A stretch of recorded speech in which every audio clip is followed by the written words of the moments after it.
Welcome back, everyone, to Radiant Resilience. I think you are all going to enjoy this conversation that I think I'm going to have today.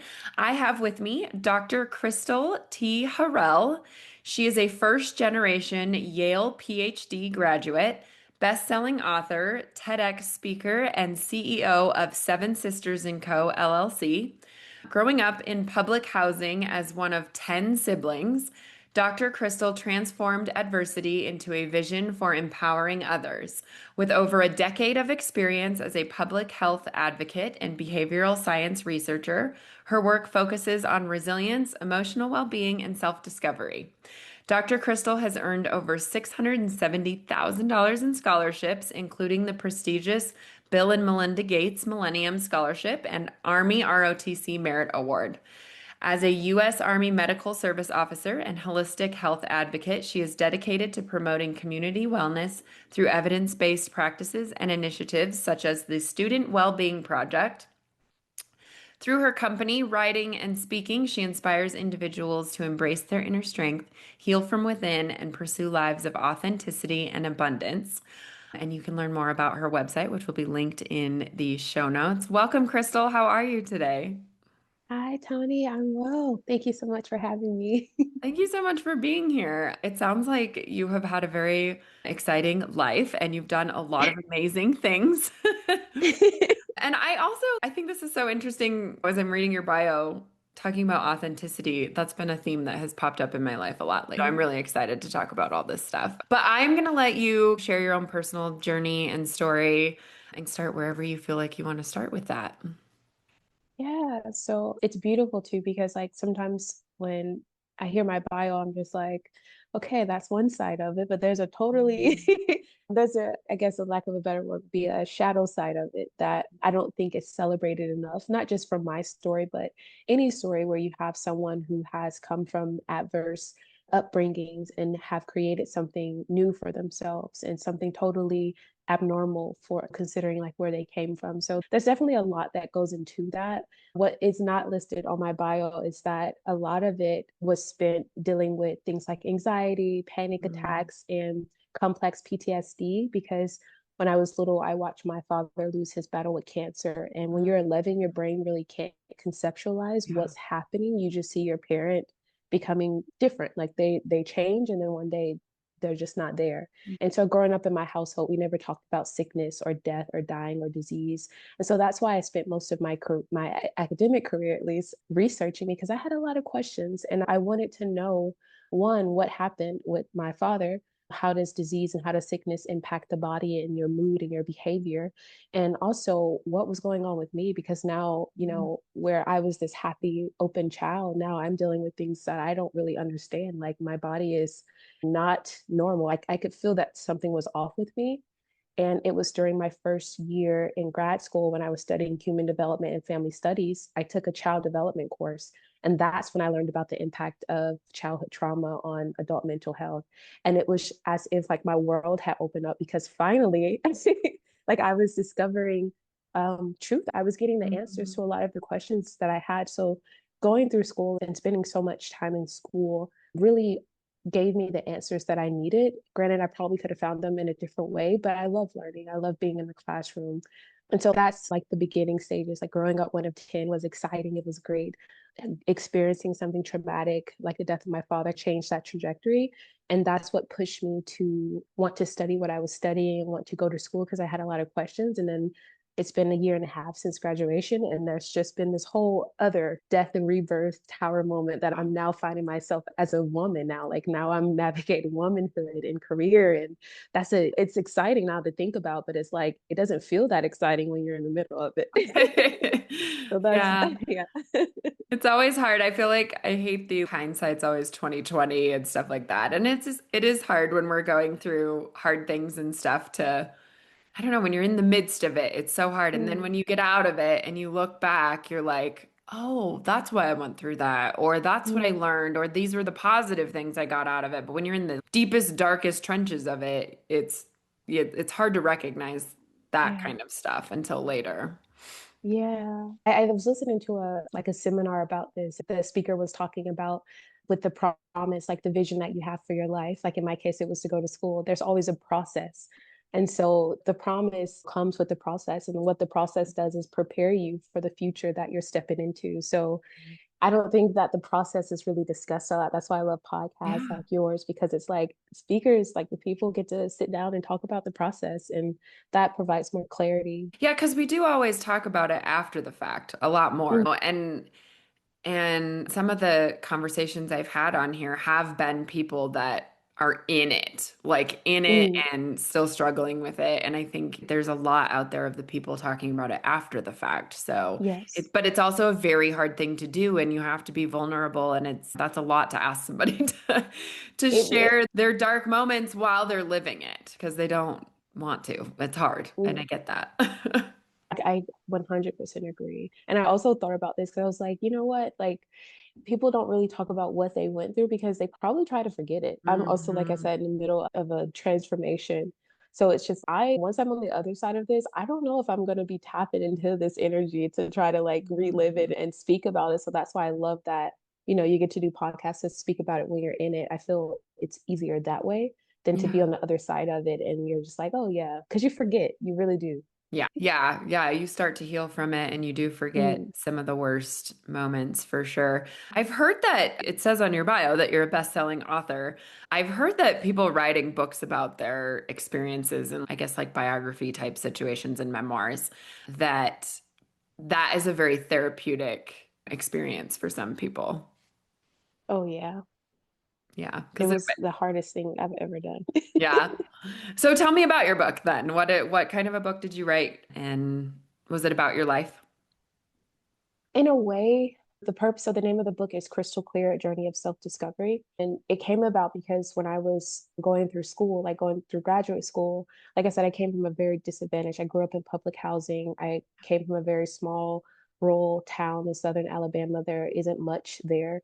And so when I was getting into these prestigious grad schools and getting the scholarship money, like people were asking me so many questions, and I was still in the middle of it, trying to keep myself from drowning in all the stress and the burnout I was dealing with. So my mom told me that I should write a book. And anytime a student would come to me and ask, she said, just give them a copy of the book. And that was easier for me because that Mm, way they could read it. And if they have questions, they can follow up. Because every time a student would reach out, the first thing they would ask is, how did you do it? And so the purpose of my book was to lay out the steps of how I started. The subtitle is From Public Housing to Ivy League. So, like, how I started from where I was and how I got to where I was going in that process of pursuing my doctorate at Yale. So it was a way for me to tell my story because I didn't share a lot about it on social media about everything I was dealing with. No one knew I was struggling with anxiety mhm. or burnout or low self-worth. That was just something I silently battled because I didn't, that's not something you post about on social media. So Yeah. it was just one of those opportunities to put my heart out there and to lay out one pathway. Like no one's path is going to look identical. So in the intro, I say that I can't show you the way. I can't show you the way for your life, but I can show you a way. I can show you how I did it. And then maybe you can find some inspiration from my story. Because everyone doesn't want to go to school, but everyone wants to achieve their goal, their dream. And Yeah. that's what that book is about, the process of having a vision and pursuing it. And I pray that my mindset, I was able to articulate that in the book because that mindset you can apply across several different walks of life. So that's pretty much what it was. But it was very hard to write. I've never sat down Mm, with my story like I did when I mm. had to write Crystal Clear. That was hard. It was very So, hard. yeah, were you going back and reliving a lot of life, your younger life stuff? Yeah. Yeah, definitely. It was really tough, but it was very healing when it was done. Yeah, that's what everybody that writes books tells me. They're like, it was very like as much as hard as it is, like it is a thing that helps them get through it. And then maybe even Yeah. did you feel like you were recognizing some things like as you wrote it that maybe you didn't even realize before? Definitely. Yeah, there were because I guess when you're going through it, like we spoke about earlier, like you forget about it. But when you're having to write about the process, your brain starts to tap into almost like buried memories. So that's what I was just like, wow, I didn't even know that was there, or I forgot all about that experience. So it definitely brings up those old memories. And I think that's the healing process, right? In order for Mhm. something to truly be released, it has to be acknowledged. Mhm. And I think that's what writing a book helps you do is acknowledge the parts Mhm. of ourselves that it's time to be released, to distill the wisdom and to let go. Yeah. Ooh, which is a hard thing to do with So hard things. difficult. So Okay. difficult. So you said you grew up in Alabama. You were one of War Eagle. 10. Where were you in the mix of 10 age? I'm the seventh born. The seventh one? Okay. What was that like with 10 siblings? The way I describe it is like the movie Home Alone, like how Kevin, like that whole experience. It was that, but instead of it being like extended family, it was just my like immediate family. It was like an everyday thing instead of Christmas. So it was literally like someone going in the bathroom before you, someone wearing your clothes. Being the seventh born, like I'm so we break it up like we have an older five set and we have the younger five set and I'm in the younger five set. So like our experiences were totally different. So that's the way we break it Yeah. up. So I was more so treated, I don't know, like I was the younger sibling who was the older sibling took care of us and we watched them grow. And so it was an interesting experience. We were always having fun. My parents were very silly. We were silly. As kids, we're still very close. We have a group chat with all of us in Mhm. there. So we talk all the time. We went through a lot, but on the other side of it, I feel like it made us closer Yeah. because we realized like we really do have each other. I can count on my sisters for anything. I know they will Mm, be there for me. I love that. Yeah. How many girls and how many boys are in that mix? Seven girls and three boys. Oh, only three boys in that mix, huh? Yes, it was a house full of girls. Oh, those poor boys. I know. I always felt bad for them. Yeah, it probably taught them some good lessons for later in life and dealing with That's women. true. So. That's true. So you said you were 11 when your dad died from cancer. That had to be really hard and pretty hard on your mom too, I imagine, with Oh 10 yeah. children and having to take care of them and then not having your dad there anymore. Yeah.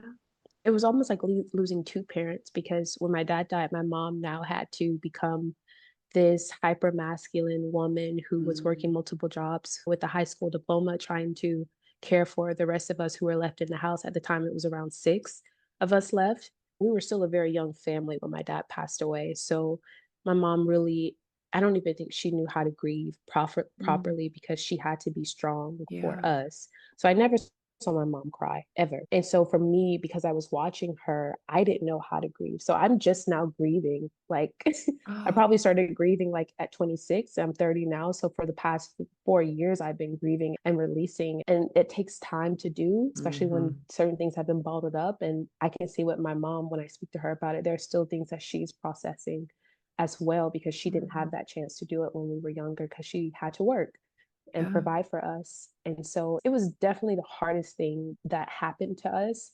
Thankfully, we're on the, I would say, other side of it, being that my mom doesn't have to work so much now. She's not Yeah. working now, and she's like, we take care, help her with certain things, but it's still like the aftermath of it can still see how it changed the trajectory of our family life. Yeah, for sure. I imagine. And then being 11 years old and trying to figure out how to process that. Would you say you just didn't even process it at all at No, I that age? didn't. Yeah.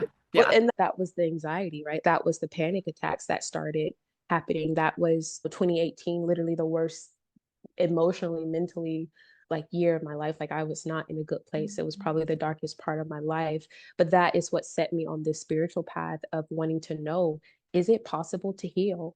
And I started doing a lot of research, like Dr. Joe Dispenza, his books about the biology of belief, becoming supernatural. I started reading books about like radical, I think it's called radical remission, I think, or radical. It's something, I forget the name of it, but it's basically about people who are able to heal their bodies.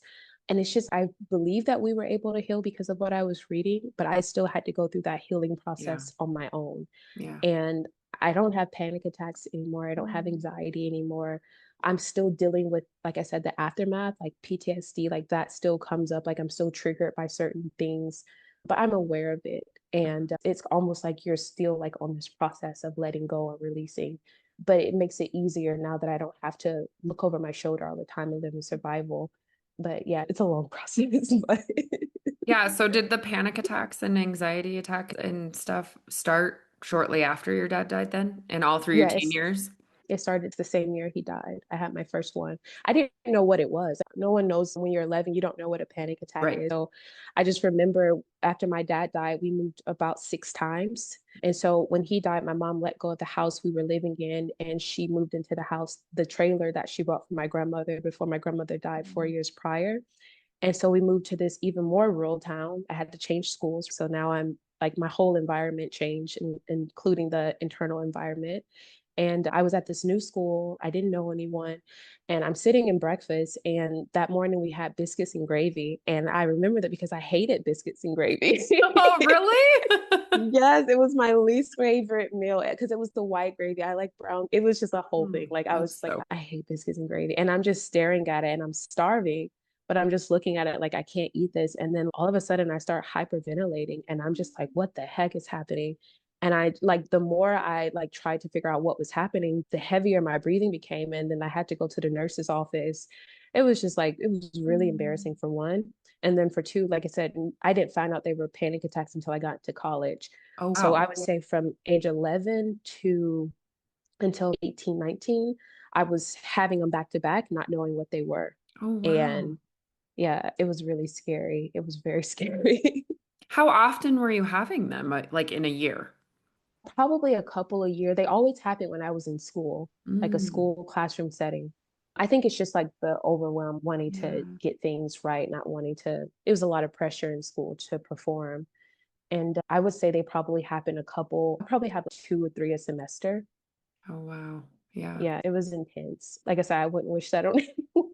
Yeah. But once I found out what they were and once I found out the root of it, I was able to address the root cause, which was, again, not being able to process that event that happened, not being able to articulate it, and not being able to feel sad because I thought that missing my dad was wrong. And I had a mentor when I got into college, and she said, Crystal, you know it's okay to miss your dad. And I just Mm, started crying for maybe 30 minutes, and she sat there and she allowed me to have that space. So it takes time, like I said, to process things that happen to us, but it's worth it because on the other side, you have so much clarity. And because you're now regulated to a point to where you can express what happened to you, you help another soul who is yes. dealing with something that affected them in a similar way. So it's very difficult, but if you can, it definitely frees you on the other side. Yeah. So you said that you learned some things at school that helped you acknowledge what was going on at 11 when all this Yeah. happened to you and through the years. Can you share some of that? Yeah, so I remember it was my first year in graduate school, and I was taking a child development course, and we were reading this article about childhood trauma and the effects of childhood trauma on health.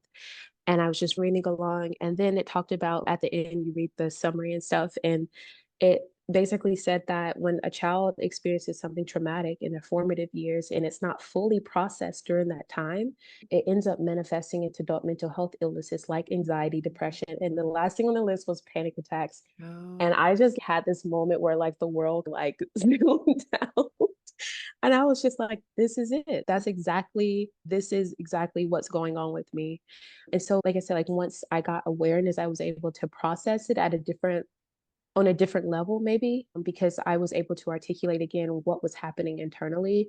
Whereas before reading that article and before gaining that clarity, I didn't know that those two events were connected. It sounds so like obvious now, but when your brain is processing, you're like, what the heck is wrong with me? Like, why can't I, like, why does this keep happening? And is there something wrong with me? So again, it goes into that self-worth thing. So all of that was just like it was just a big goo, a big pile of mess. But again, that's the back end of what my bio says. Like that's the part of it that isn't always spoken about, but it's a reality for so many people who have experienced traumatic things in their formative years. yeah. Yeah. That had to be such a relief when you finally figured it out. Oh yeah, I was going to therapy like it was no one's business. Yeah, but I think it's also nice to know that like there's not something wrong with you. Like you Yes. probably felt like when you were having those panic attacks, what is wrong with me? What is this Yes. about? Why is this happening? And then to realize that's what it was and to be able to like have a direction to now work through all Mm-hmm. of that. You mentioned that school and the pressure of school was a trigger, but what were some of your other triggers? Were there some that were just like so off the wall, or were they all pretty obvious when you realized them? Uh, this is a good question. I guess I never thought about it. The triggers in school. It was mostly school. I think it was just school as a whole because again, I had put so much pressure on myself to perform because I was running, I was on survival, like in survival mode. Like I was running away from being raised in public housing, being one of 10, like watching a parent die. Like I was like, I want nothing to do with that. I just want to leave that life behind. I want to move on. So I was always constantly running. And so school was that, what's the word? I basically put so much focus on school being that thing that saves me Mm, that it was like if I don't do well in school, then I have to go back to where I started. And mm, I would rather like you would have to drag me back. So it was just like I was again putting a lot of pressure on myself to be a good student, do well in school. And I would say a part of it definitely worked out because I did do well in school and I was able to help other students coming behind me so they didn't have to feel like they were alone. I had to figure everything out on their own like I did. So in some way it wasn't all bad, but now that I'm graduated, it's now what?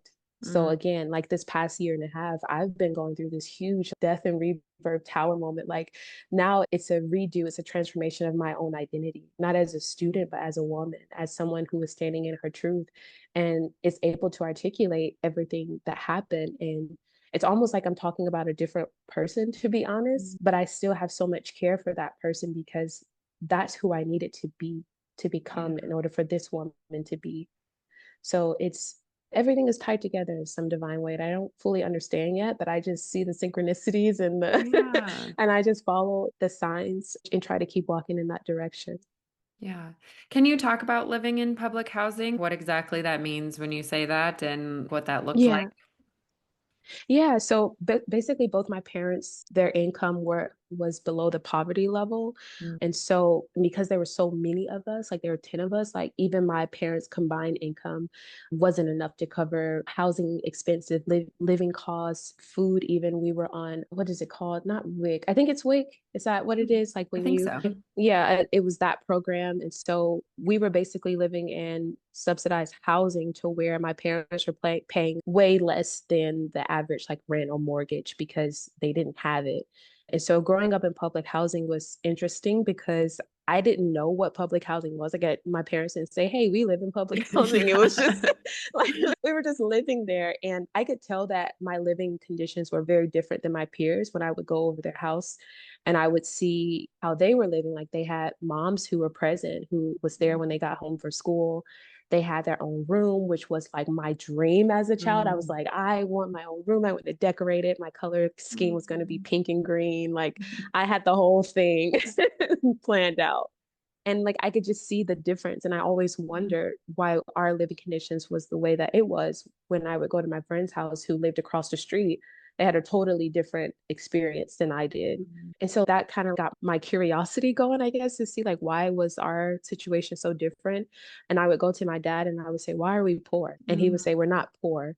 And that was like the big thing. He would always say, poor is a mentality. Like my dad was mm. very wise, wiser than I actually knew, because now that I'm an adult, like some of the things he said, I'm like, he knew. Yeah. So it was a difference we didn't always have. I had to hustle, I guess, to have Yeah. money for school snacks and stuff. So I would sell when I was 5 at the time. So I was in preschool. I would take my mom's makeup to school and Mm. either trade it for snacks or sell it. And this is a true story. You can ask my mom. I'm not lying about this. She was called to the school several times because the girls that I would sell it to started putting on the makeup in school, even though I encouraged them not to do that. So That's they would so have like funny. red lipstick, and when they were questioned about it, they were like, Crystal Oh gave it to me, no. or she. So I was doing the stuff for money for and snacks and stuff. And then in high school or middle school, I used to buy candy from Walmart, like the big packs, and I would sell those for a higher price. And then I would take the profit from that and buy more of it. And so I was just recycling. Like it was, You were a smart kid. I was hungry. Oh. So I I guess was you doing get all of that. resourceful in those situations, right? Yes, you really do. So now it's no surprise that I'm an entrepreneur now because like it was Yeah. always a part of me. Yeah. And that's where I feel the most at home. Like for me, working a 9 to 5 was just the hardest thing. And I'm just not, I don't know if I'm neurodivergent or what's going on, but those type of work environments just don't work with my personality. So So how did you said that you did so well in school because it was a coping mechanism, right? Like you knew yeah. that was you trying to not go back to the life that you had and pour yourself into Mm, school to not really like process what was going on. But you yes. did it. You did some amazing though. What helped you get through that to look at where you came from and where you Mm. are now? Like a Yale PhD is not that's amazing. Not many people can do that. So talk about that journey. Ooh, how much time do we have? No, it 30 was more minutes. No. yeah. I know it's interesting because I will not take away from the fact that it has been such an incredible journey. And Mm, again, because of that journey, I've been able to help other young women, other young girls coming behind me. But I would say because I was in such a state of survival, there was no plan B. It was mm, this was the vision, mhm. and there's no what if this doesn't happen. I was so tunnel was the word, like I had so much tunnel vision like during that process, like I it had to happen for me because I had already seen myself in the classroom. Obviously, starting in public housing, I didn't see an Ivy League. Like I definitely didn't see Yeah. Yale. It happens. It was Rumi who said, "As you start to walk on the way appears." Like it Mm, happens as you start taking the next step towards the vision. And so every step, like in high school, it was get a scholarship to go to college. Okay, the next step was I didn't plan on meeting a mentor who would encourage me to go to graduate school. I didn't even know what graduate school was, mm, but he helped me work through my graduate school essays. He encouraged me. And then once I got to my first graduate school program, I had an advisor who told me I should consider schools like Yale. So it was every step along the way that led me to the bigger vision. And now that has happened, it's okay, how do you live from a place of supporting other people on their journey mm. of fulfilling the vision for their lives? So that's where I am now. But I'm grateful for it because again, I got to learn more about healing myself. And that was a Yeah. big thing. Yeah, that's amazing. So how, obviously you're in the throes of this sort of identity crisis. Would you Oh yeah. call it that? Yeah. Yes. So how are you? It's so interesting to me. I think we have several times in our lives where we go through Mm, identity crises. And yeah. I don't know, how are you working through that right now? Are there some things that you're doing? Are there things that have come up? Yeah. So great question. And definitely I haven't been able to navigate it without any feeling like I'm completely hopeless. The main thing has just been being present in my body because in the past, I disassociated. That was my coping Mm, mechanism. So there's parts of my teenage years that I just don't remember because I really? wasn't, yeah, I think it's called disassociative amnesia. It's the term for Mm, it. And it's a side effect of experiencing a traumatic event. So my sister sometimes will tell stories about certain things that happened, and I'm like, I just don't remember that. But I feel like again, that was a way for my body to keep me safe and sane because if I really was processing everything that was happening to me during school, I wouldn't have finished. So it was like as soon as I mm. graduated, my nervous system was just like, okay, now, and everything started rushing. And Oh. so this again, like this rebirth moment and this death and rebirth has just been me facing my shadow aspect and Mhm. integrating all of that energy. Carl Jung talks about this a lot in his work with integrating the shadow self and allowing that to be what motivates you and what drives you forward to expressing your light. And it's very difficult to express your light if you are trying to run away from your shadow. So I really had to face the part of me that was in pain, that was panicked, that was anxious, and I gave it a voice. So you asked about the practices. I've been journaling, like if I could, I would show you all of my journals. They're lined up on this bottom shelf from like 2013 to like now. Oh, And nice. journaling has just been like a part of my healing process. But now it's different because when I journal, I'm giving voice to my emotions. So I'll like, I don't know if you saw the movie Inside Out, but I it's did like, a while ago, yeah. yeah. So like I treat my emotions like that. I give them voice, I give them personalities. And when I'm writing, I'll write from their point of view because in that process, they'll tell me what it is that they want me to know. And so it's just that has been like a really healing process, like giving those uncomfortable emotions voice. Mm. And once I gave them voice, then they were able to be released. That's been a big part. Practicing meditation and mindfulness has been a huge part. I'll sit silently without any music or anything for a little while, and I'll focus on my breathing. Sometimes I'll even place my hand on my heart and I'll just feel the rise and fall of my breath. Walking meditation, so being out in nature, anything that you can do to ground yourself in your body to keep you present is is going to help. There's so many different practices, so you really have to find what works best for you. Journaling and mindfulness and meditation have just been those things that really supported me previously, but now it's more intense now than it's Mm. ever been. Yeah, I think it's so interesting that we live in such a loud world, right? Oh yeah. Loud, busy. And I think it's so easy to distract ourselves and throw ourselves into work or Yeah. school or family or Mm. parenting or whatever the thing may be and avoid and not process and not think about that stuff. And I Yeah. just recently went on a trip where like I was forced into the quiet and the like sit with it Mm. and process. And it was really hard. Yes. Because I'm like, I've told myself so many times, I'm like, oh yeah, I'm processing this. I'm doing all the things. Mhm. Like, even if I'm home and I'm reading books and I'm journaling and I'm doing all that stuff for myself, there's still a piece that's you're not acknowledging the really hard stuff, I think, sometimes, at least for me. And so Mhm. being forced into that quiet, which I think meditation helps with as well, to not Mhm. have the world around me going crazy and having, oh, I'll just go pour myself into this and I'll pour myself into that. And then next thing I know, I haven't processed Yeah. anything. And so I think it's really interesting. And not everybody has the luxury of doing a trip like I did and stuff like that. So like, how do you recommend people try to find that piece and start the process to process some of this stuff? Wow, you brought up a really good point about the world being loud because it is indeed very loud. And I will agree that going on trips, because going on a trip, like moving to Bali, is what helped me heal my nervous Mhm. system. So where I stopped having panic attacks and anxiety. But now that I'm back in America, back in the US, now you have to create that space. And Yeah. so for me, it's finding time during my day to just sit quietly without anything, no distractions, without my cell phone, whether I'm sitting on my balcony or I'm going for a walk next, there's a trail next to my house. So whether I'm going on a walk on that trail or whether I'm just sitting at my dining room table, like it doesn't have to be elaborate. You can create that space. We're natural creators. Yeah. Create a space that feels like home for you, that feels comforting, whether that's a little corner in your house or something like this. Create that space for you. You're the most important person in your life. So if you're not slowing down enough to sit with yourself, Mm. it's going to be very difficult to share yourself with the people that you love. Mm. Because once you cultivate a greater connection with yourself, every connection you have, whether that's with people or life in general, it's amplified. It's so much more beautiful when we can be present in our bodies and be present with the people that we love. But again, like you said, it has to be created, it has to be cultivated like a plant, like you would nurture a plant. Nurture yourself, not this social media self love thing, buying Mm. expensive stuff for yourself.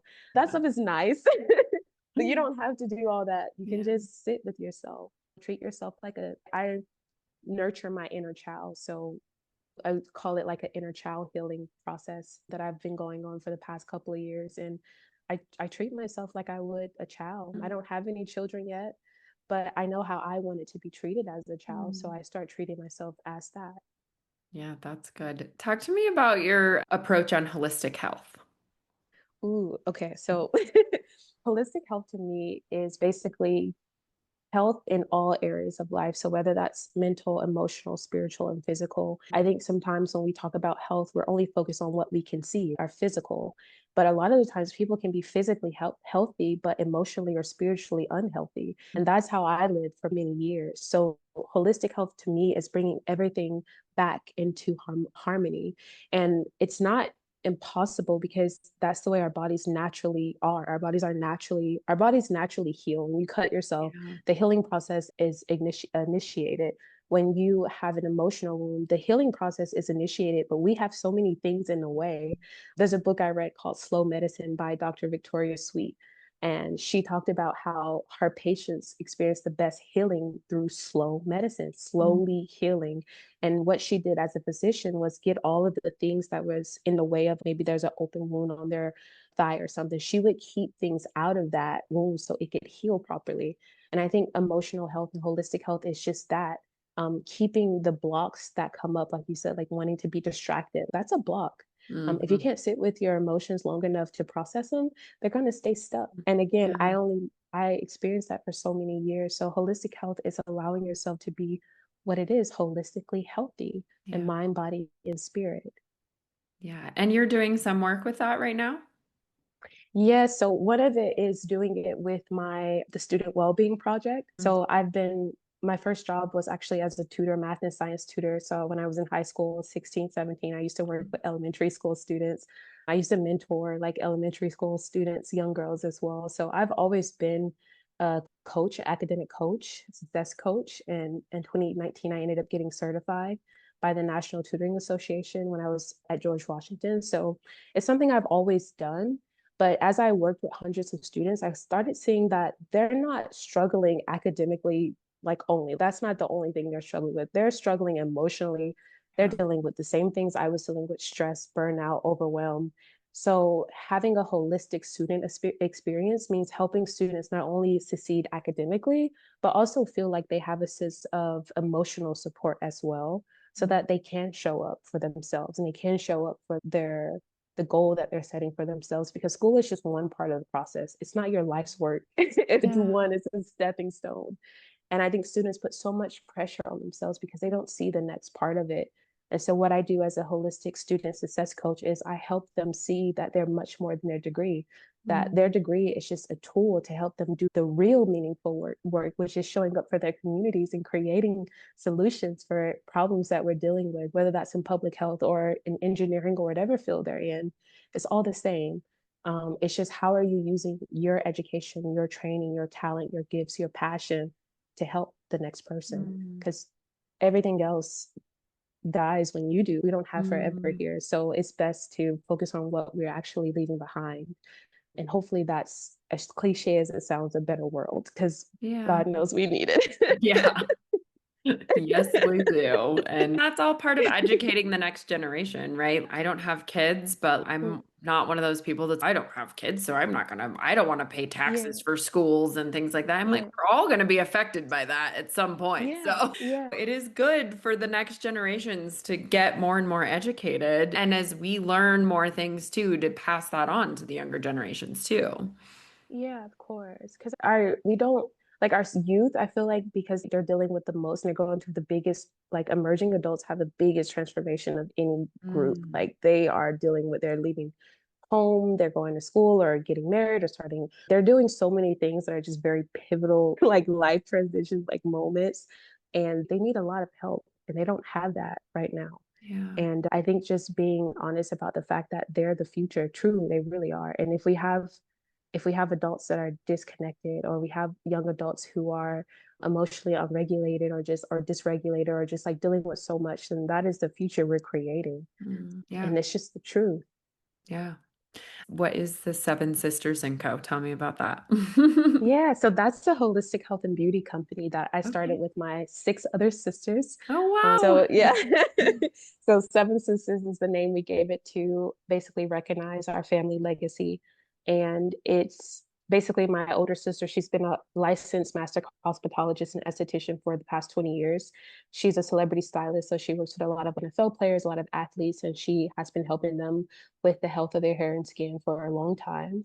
And when I quit my corporate job, I basically called her and was like, do you want to start this company? Because we've been talking about it for a long time. And I had been using plant-based like hair products for a Mhm. while, and people kept asking me like, what do you use on your hair? And I just told them like, I make my own products. And so I was doing that overseas when I was living in Germany and Southeast Asia, and she was doing that in the States, helping my sister because she was dealing with stress. And your hair is actually an extension of your nervous system. So when you're stressed out, like that's when you deal with things like excessive shedding. My older sister was dealing with balding.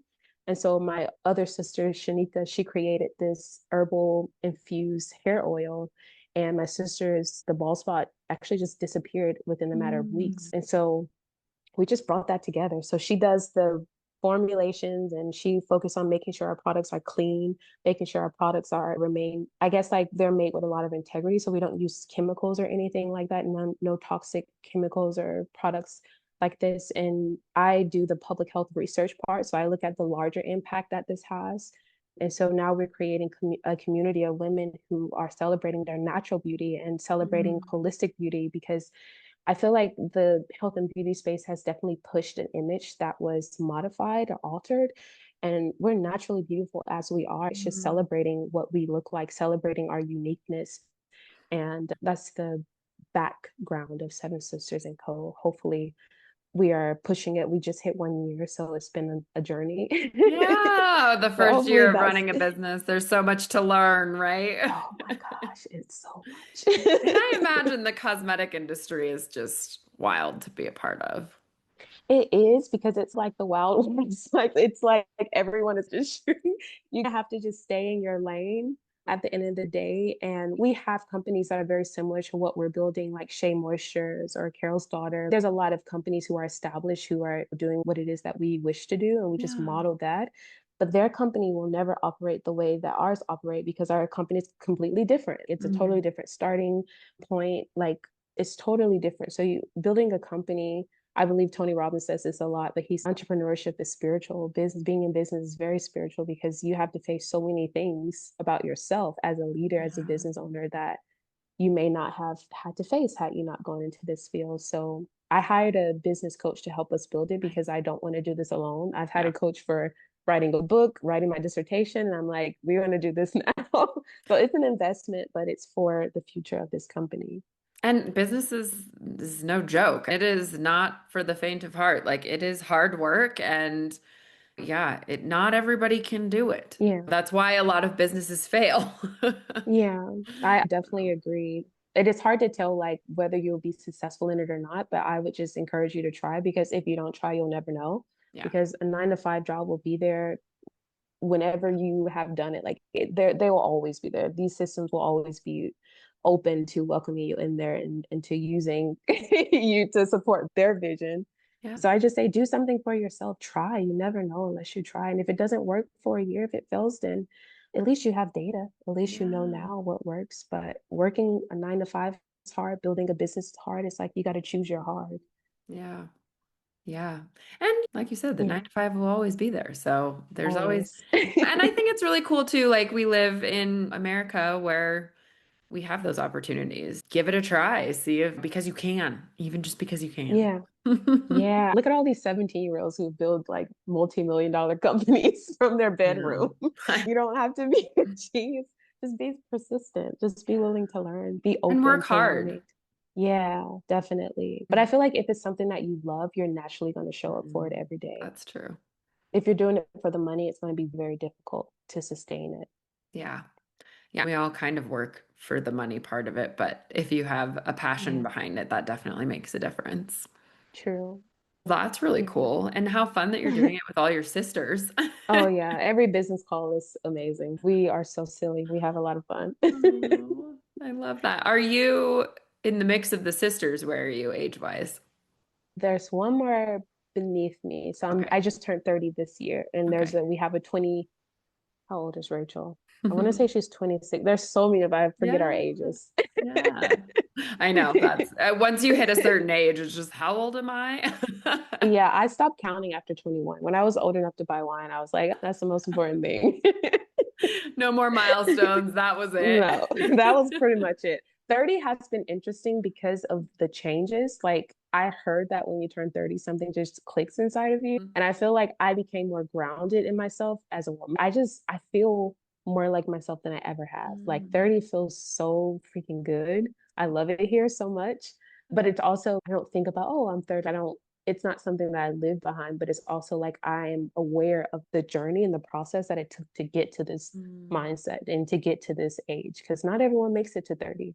Yeah. So I'm grateful for it. And I'm 37 and I Uh, have very much enjoyed my 30s. I have to say. yeah. It's also been like the hardest chapter of my life as well.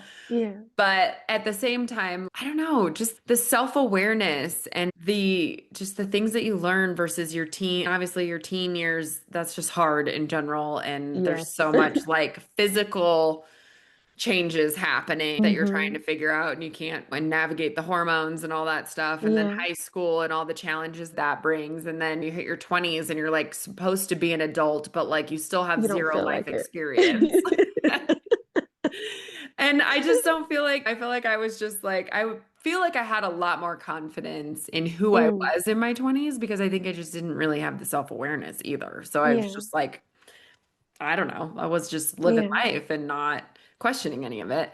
And Mm, then yeah, my 30s have been a huge growth period for me. So you mm. starting at 30 with that, I think is going to be really cool to see where you go in your 30s. Oh, I love that you spoke about that too, because I always felt like I regretted living my 20s the way I did. Let's see, I'm Oh, going to plug in my laptop. oh, you're good. My low battery thing just came on. And I was No like, worries. no. You're good. 1 second.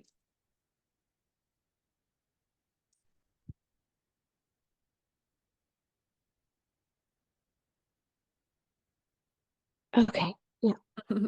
So I always like it wasn't something like, oh, I regret spending all my 20s in school, all my teens and 20s in school. But like, I had an older sister. She's about a year and a half older than me.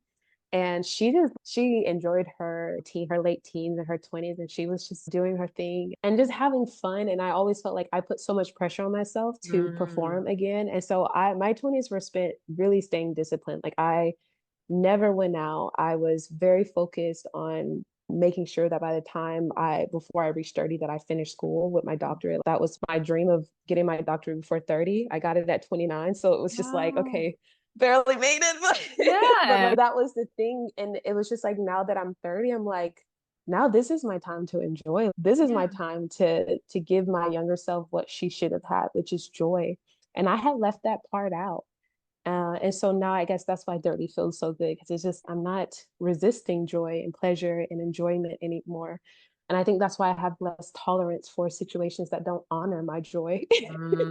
Yeah. Yes. I've been going through that with relationships. Like, I think that's one of the biggest things I've learned in my 30s I'm not out of them yet, so there could still be Mm, some big lessons coming, yeah. but I think one of the biggest things is the people I surround myself with. And Yes. I think that for me in my 20s, and maybe this is common for others too, is I just wanted I wanted all the friends and I wanted to be friends with Yeah. everyone and I wanted this huge network of people. And now I've gotten to the point where I'm like, no, I want good friends, right? Not, I don't need it's like quality over quantity, right? I don't need Yes. 50 friends that are my friend. It's like just Yes, a I do. handful of really good people I want to surround myself with and Mm, that pour into me as well, because I think that's important because I'm a yes. people pleaser and I pour into others sometimes Yeah. too much and then I never get that back out of it either. So then it feels Yeah. like a lopsided. You're eventually drained. You can no Yeah. longer pour. I think that's been one of my biggest things is relationships Yeah. with friends and the people I want to surround myself with and Yeah.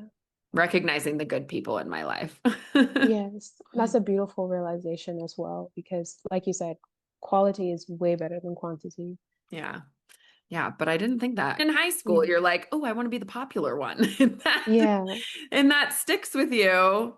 through into your 20s, even if you don't realize it. And it wasn't even necessarily about being popular. I just was like, "Oh, I want lots of You want friends." to be 'Cause- liked. Yeah, you Yeah. want to be liked. That's Yeah. normal. Yeah. Yeah. I'm so excited for this journey into your Yeah. 30s for you. I feel like Okay. we should set up another interview 5 years from now and see. Oh, I would love to, because I'm just like yeah, this is a different energy that I feel like I'm moving in, and it feels powerful. I'm like, oh yeah. Because I think I heard Oprah say that once. She's like, once you hit 30, it's just like something changes. And I think it's because, like I said, I have less tolerance. And also people pleasing was also a big thing for me in my teens and 20s, because I wanted to be liked. And when I dimmed my light to fit into spaces, I still ended up not fully being liked or respected. So now it's just I'm not going to do that anymore, because if you don't like me, then you're not my person, you're not my people. And that's okay because there are people who celebrate me for who I am. And traveling has opened me up to that. 4.5 years I spent traveling and studying abroad. And I still like the friendships felt like lifetime friendships. It was very strange because I connected with people at such a deep soul level. And Mm, we spent hours talking. And I'm like, dude, this is my family. That was the first time I felt at home mm. because it was the first time I felt seen. And that really was like, oh, people can like me for who I am. I don't have to wear a Yeah. mask. And once I realized that, I'm like, okay, this is it. Have you heard, do you know Jamie Kern Lima? Have you heard of her? I don't think so. She's the CEO of It Cosmetics, and she wrote a book called Worthy.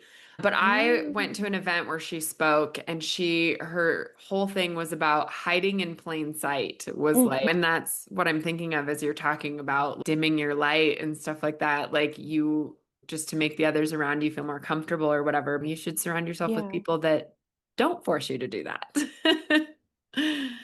But that's a No, really good because there are book people if in you this feel world like, that see you and love you.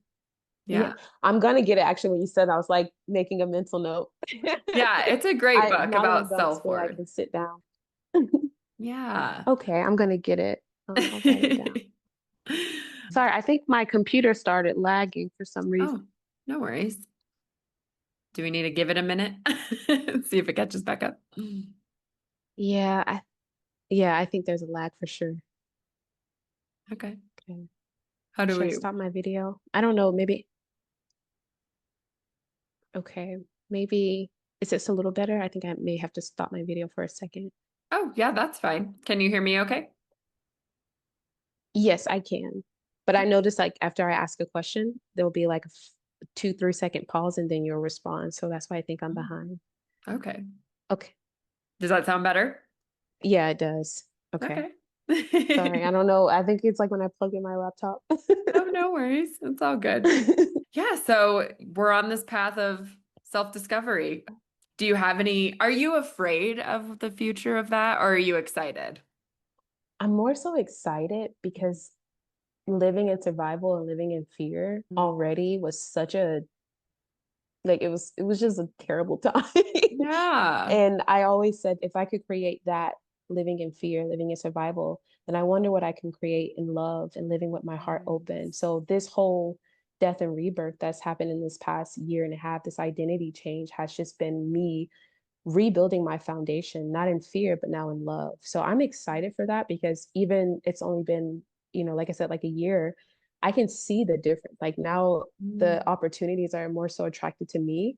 And because I'm who I am, I only attract opportunities that are in alignment with the truest essence of me mm, versus living in survival. I was attracting opportunities that made me, again, dim my light, abandon myself. mm, That was a huge wound I had to work through. I'm still working through self abandonment, and so it's just like there's a shift in the energy now that I get to show up in. And so that's what makes me excited. Am I excited for all of the changes and all the emotions that were lying dormant and now it's trying to be processed? No, this mm, process sucks. I cry, I mm. weep, I mourn my past self. Yeah. It's uncomfortable to go through that.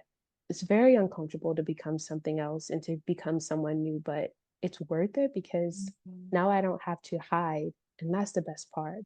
Yeah. Oh, I love Yeah. that. That was so good. Like, And I'm a little bit envious of you because, why? You have the same power. It's oh, I totally know. in you.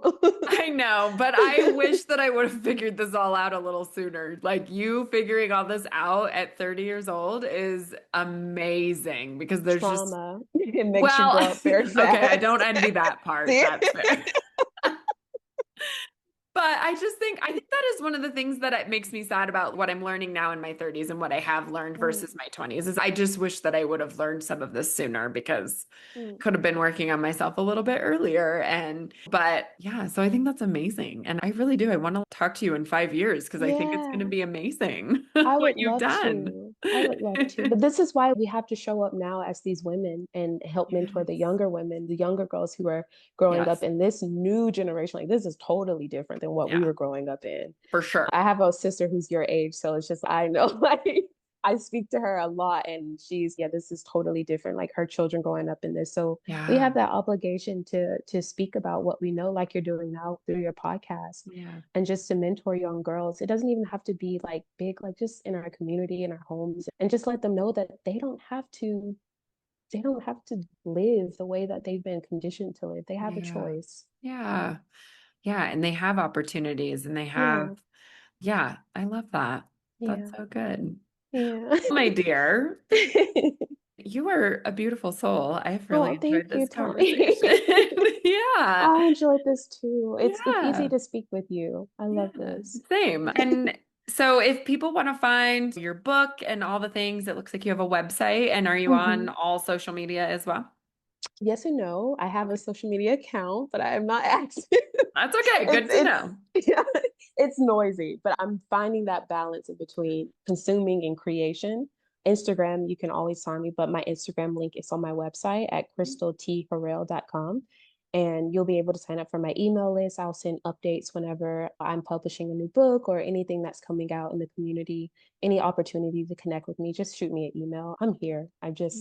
I have to get back on social media, but it's It's hard. tough. It's tough. It's loud, right? It's so loud. It's so loud, but it is when you run a business and things like that, it is a good opportunity for stuff like Yeah, that. So, is there a that's true. book coming? Is that what you're hinting at? Yes, it's on my website. It's in the publication process. It's called Butterflies Everywhere, and the subtitle is Turning Difficult Transitions into Beautiful Transformations. And I truly want to map out, like I started writing it when I was going through my own transformation. I'm still in it, but it's to really map out the transformative process. And it's a term I'm referring to as soul alchemy. And it's truly becoming someone new. It's not allowing the transitions that happen in life to break you, but they can build you up into becoming the person that you always were created to be. And it's almost like the process of a caterpillar turning into a butterfly. Like when the caterpillar is in their chrysalis, it turns into this like goop. It's this Yeah. literally, it breaks down. And it's that breakdown that is so difficult for young women and for women, maybe for people in general. I don't know. I just know the process as a woman. So Yeah. it's very hard when you're going through this identity change of becoming one form to another. And so I just want to map out that process and to write a book that I wish I could read about transformation and about soul alchemy. And that's what that is. And I think the goop is necessary sometimes. It's so necessary. Unfortunately, I hate It to say that. hurts. I don't, because I don't wish anybody to struggle in Mm, this life. I want everybody to just live their best life and yeah. their true authentic self and just Yes. have an amazing life. But unfortunately, we do transform when we turn into the goop. Yep. It is so necessary. And Yeah. imagine like knowing that when you're going through the goop process Mm. and knowing, okay, there's another side of this, not avoiding it, but embracing it. And it's difficult when you're resisting the goop because the resistance is what makes the process last longer, unfortunately. But we Yeah. got to let go. We have to surrender to the goop process and Yeah. let it transform us. And that's what the book is essentially about. It's the surrender project. Michael Singer writes a lot about the surrender process. His books have transformed my life. Oh my God, that Mm. man is amazing. Amazing. That's, I don't know, surrendering to the process stresses me out when I think about Yeah, it. it's scary, but again, like reading the book, I don't know if you read The Untethered Soul. No, but I've heard of that one. Please. Oh my gosh. Please. That book will open up the awareness of why the surrender is important Mm. because we don't have control. All we have is the illusion of control. And so when we release that illusion, like we can control the outcome, it's like the river starts to flow a lot easier then. So it is difficult to surrender. Again, type A, like I always had a 5, 10 year plan for my life. I had to let go and I'm still letting go because I am so focused on the vision of the butterfly of finally becoming the woman that I saw as a child. And in order to become that woman, I can't do it the way I used to. I can't try to determine the outcome. I can't try to achieve my way out of this. I Yeah. got to let go. Yeah. And it sucks. Oh, it's so hard letting, I Yeah, think, yeah, control is one of our biggest struggles. I think we all want to control every aspect and control the outcome and control. And when it but we is can't. completely out of your control. It can be infuriating, truly, Hmm. but Yes. it's also life. Yeah, it is. And I think that's why community is so important too, because my sisters have been able to hold me, not physically, but hold a space for me as Yeah. I go through this transformation, because we're all going through our own transformations as women, Yeah. and they're dealing with things that I'm not dealing with, but then again, I can be there for them. But we can heal in community. I think that's the best way.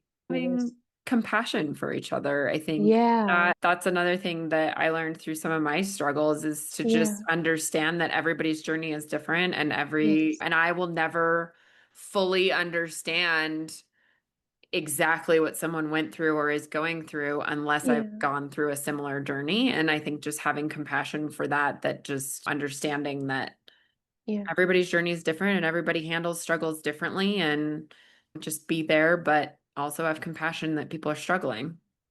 Yeah. So, Imagine how much better this world will be if we had a lot more compassion for each other. yes, so much better.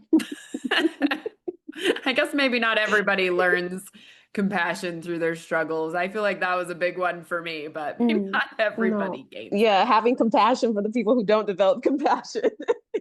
Because that. they don't, Yeah. they just give the pain that they've been given. And it takes a Mm, lot of strength to transform the pain that you've been given and to transform it into something different, something that's mm, serving. It's not just self-serving, but community serving as well. But the people who are causing the most pain are going through the most. And that's why I have compassion for them, because I know that if you are like this to me, I can only imagine what you're like to yourself. to yourself. Yeah.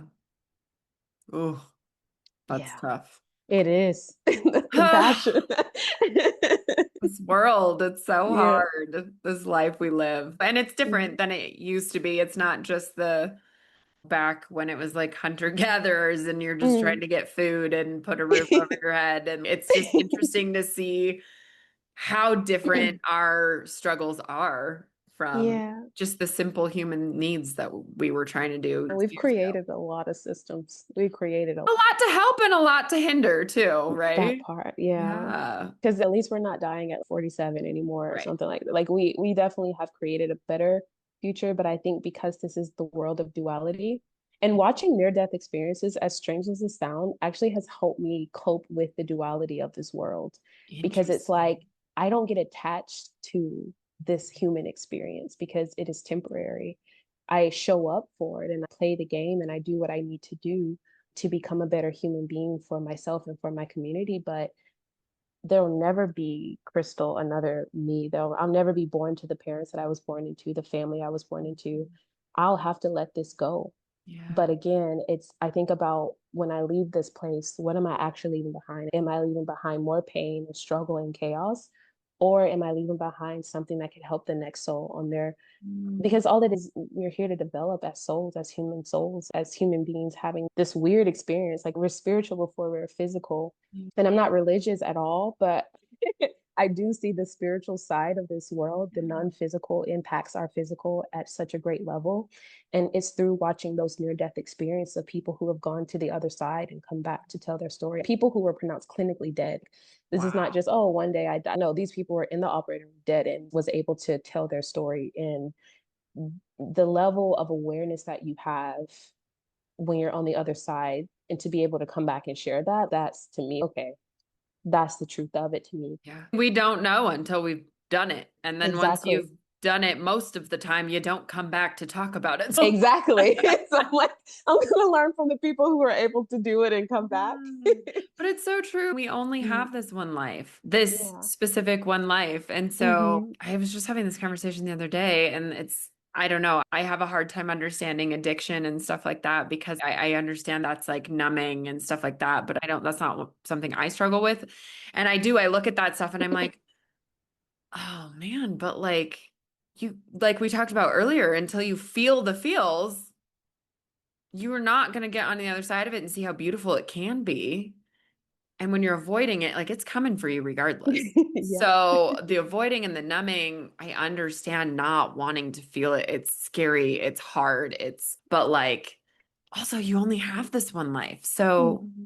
if you just drown your sorrows in alcohol or drugs or whatever it may Yeah. be, You're not having the full experience of what this life could offer you. No, But you no, don't and know I that till you get through that. And you have to feel the feels, and that for those people is very scary. it is. I think Dr. Gabor Mati, I think that's how you say his last name. He talks a lot about addiction, and he was just on the School of Greatness podcast, and he was talking about his addiction. He was addicted to antique shopping, Oh, and interesting. yeah, he said he even left his wife in the delivery room just to go pick up. Yeah, like he was like, it was that bad. But he was like, I was telling myself I wasn't addicted. And for me, I definitely like when I listened to him speak about his years of research and addiction, I was definitely addicted to achievement and school and numbing myself through that process. Yeah. So that, and I knew I didn't fully understand it, but like at some type of intuitive subconscious level, I knew that once this was over, I was going to have to face that part of me. And now that I'm in the midst of facing that part of me, like I said, it's hard, Yeah. but it feels more, I don't know how to describe it. It's once you process it, once you go through that goop phase and you start see yourself forming into this new being, this new experiences. I was so afraid. I'm so glad I lost everything. I'm so glad that I had to go back and live with my family for a little while I found myself. I'm so glad that I faced the darkest part of me because now that I've done it, like, what is there to fear? Yeah. What is there to fear? Yeah. If You you've free gotten yourself. through the hardest things, then Yeah. yeah. Oh man. Wow, this is a great end of the Yeah. conversation. I love this. Oh man, I was gonna close it out before that, and then it just got better. No, I love speaking with you, Tawny. I really do. Yeah, this has been so great. So I will link your website in the show notes if anybody is looking for you and your books. I'm very Yeah. excited for your next book. Thank you. So I'll have to go sign up on your email list to get updates on that. But yeah, we've had so many good nuggets, Crystal, in this conversation, but do you have any final parting words for my listeners? Yeah, this is always hard because there's so many things. Yeah. But I would say the main thing is just to take the time to know who you are and to know yourself at an intimate level, like you would a lover, like you would a child. Know yourself because knowing yourself is the beginning of all wisdom. And that's from Socrates. It's so important. Yeah, I love that. Thank you so much. Thank you for sharing your story and being such a light in this world right now. I'm Oh, excited to thank you, see what this Tawny. next chapter brings for you. Thank you, Tawny. I appreciate you. Thank you. Yeah. All right, everybody. Thanks so much for listening, and we'll see you on the next episode.